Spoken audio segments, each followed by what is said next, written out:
សួស្តីបងប្អូនឥឡូវនេះបានមកដល់ Disneyland ហើយជាមួយនឹងក្រុមហ៊ុន Global Holiday បាទចឹងថ្ងៃនេះយើងចំណាយពេលមួយថ្ងៃពេញបាទនៅឯ Tokyo Disneyland បាទដែលជាកន្លែងសួនកម្សាន្តបាទដល់ល្បីប្រចាំប្រទេសជប៉ុនក៏ដូចលើពិភពលោកផងដែរបាទចឹងទោះបីថាថ្ងៃនេះបាទជាថ្ងៃកណ្ដាលសប្តាហ៍ថ្ងៃសុក្របាទប៉ុន្តែភ្ញៀវទេសចរច្រើនបាទហើយភាគច្រើនគឺ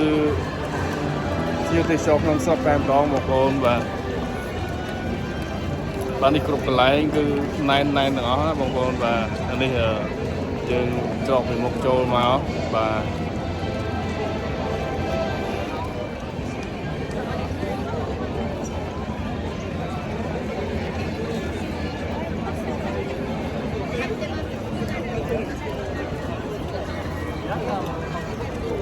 អូច្រើនណាស់បងប្អូនបាទយើងចូលមកដល់ក្នុងតិចហើយបាទនេះកន្លែងថតរូបស្អាតបាទលោកភ្ញៀវគេយករបស់យើង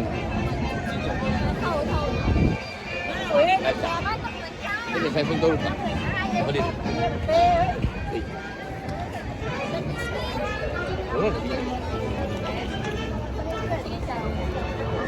Và ok,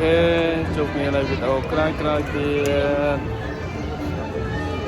Bye bye.